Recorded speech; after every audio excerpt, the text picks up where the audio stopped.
matin, 5h, 7h, Mathieu Noël.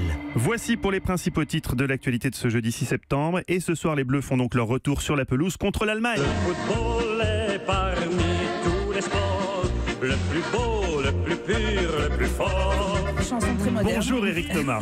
Bonjour. Vous êtes le président de l'Association française de football amateur et vous êtes très énervé car à l'heure où les Bleus sont champions du monde et où on imagine il y a un engouement pour le foot avec une hausse des inscriptions en club, eh bien de nombreux petits clubs amateurs justement mettent la clé sous la porte faute de moyens. Oui, depuis 4 saisons, on estime à plus de 4000 clubs amateurs qui ont déposé la clé sous la porte. C'est 22%, puisqu'on était plus de 18 000 il y a quelques années. Ça paraît complètement paradoxal. Paradoxal et dans l'indifférence générale surtout. Il n'y a pas un moment où la fédération a cherché à savoir pourquoi, a cherché à mettre les bonnes pratiques des uns au service des autres. Et puis j'ai suivi les déclarations du président de la fédération au cours de l'été.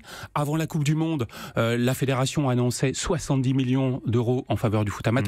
Puis 80 millions d'euros le 8 juin dernier, et puis 85 et tout récemment 86. Oui, à ma connaissance, le budget a été voté une seule fois. C'est 70, c'est 80, c'est 86. On ne sait pas. On ne sait pas. Et c'est cette opacité qu'on dénonce.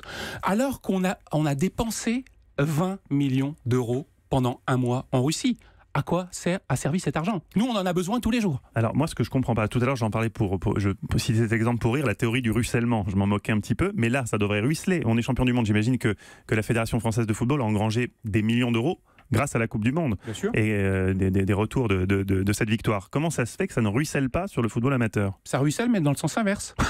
Ça remonte énormément. Les 14 000 clubs amateurs ont fait remonter l'an dernier 150 millions d'euros à la fédération, aux ligues et aux districts. Alors concrètement, au quotidien, quelles sont les difficultés pour les petits clubs? Manque de personnel, de matériel, d'infrastructure, tout ça à la fois? De tout. Manque d'éducateurs. Les éducateurs pour mettre en phase des équipes. Donc on s'attend à une augmentation d'à peu près 10% des effectifs. Manque de terrain synthétique. C'est un outil fabuleux pour développer le foot amateur. Moi, président du club de Montlouis il y a 3 ans avec la municipalité, on a construit un superbe outil, un terrain synthétique avec le premier éclairage LED de France. En une saison, on est passé de 300 à 400 licenciés. Ah oui, il y a un impact immédiat. Eva Rock. Pourquoi la situation s'est-elle dégradée et depuis quand pour le football amateur ? Si vous voulez, on a un écosystème aujourd'hui qui ne peut plus fonctionner, qui date de 70 à 80 ans à peu près.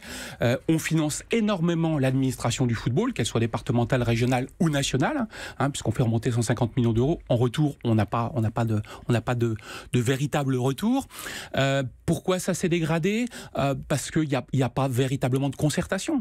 Nous sommes quand même les professionnels du foot amateur et on ne nous demande jamais notre avis. C'est quand même un vrai sujet. Mais concrètement, Éric Thomas, aujourd'hui, vous refusez des inscriptions ? Oui, il y a beaucoup de clubs qui nous ont fait savoir. Il y a des petits-enfants qui ont envie comme ça de s'inscrire au foot, qui ont vu les Bleus gagner la Coupe du Monde, et vous leur dites « Ah non, il n'y a pas assez d'éducateurs, il n'y a pas Malheureusement, assez de... » oui, parce que vous savez que la saison, on la prépare en mai-juin, et qu'on organise les groupes. Alors, d'autant plus que les réformes successives de la fédération ne nous sont pas favorables. Il y a un élitisme forcené, alors qu'il faudrait, jusqu'à l'âge de 13-14 ans, délier de l'esprit de compétition. On est là pour le plaisir, pour l'épanouissement des enfants. Oui, mais même si on raisonne dans un esprit de compétition, le prochain Kylian Mbappé, il faut le repérer. Il faut des éducateurs pour ça, pour le repérer tout petit. C'est tout petit que ça se détecte. C'est pas à 13 ans. Oui. C'est à 7 ans. Oui. Et donc, on a besoin de vous. Oui, on a besoin de nous, mais on nous fait savoir qu'on est quantité négligeable. Aujourd'hui, le rôle de la fédération, c'est beaucoup plus de s'intéresser au football professionnel et à l'équipe de France, ce qu'elle fait très bien. Le foot amateur, ce n'est pas son sujet, alors que c'est une mission de service public. Donc c'est pour ça qu'on interpelle les politiques, parce que la ministre des Sports avait une loi en préparation. Oui, justement, quel message vous avez envie de passer à la nouvelle ministre ? Il faut que les clubs amateurs votent.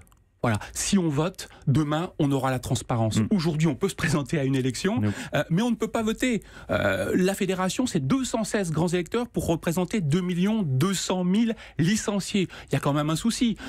Et on a une petite idée où sont passés ces 20 millions d'euros de la Coupe du Monde. On a arrosé très largement les grands électeurs. On les a invités plusieurs fois à venir voir les matchs en Russie. Alors qu'on a organisé l'Euro en France, on n'a pas invité un seul responsable, un seul dirigeant du foot amateur. Aujourd'hui, on a 3 grosses difficultés, si vous voulez. On a une baisse des subventions, une baisse des dotations de l'État, qui se traduit par une baisse des subventions des clubs. On a aussi une véritable... un manque de péréquation, un manque de redistribution, et puis on a au final un manque de visibilité pour éclairer l'avenir. Le foot devrait marcher sur ses 2 jambes, professionnel et amateur. Elle ne marche que sur une seule jambe, alors qu'on pourrait avoir le palmarès du Brésil si on était vraiment entendu.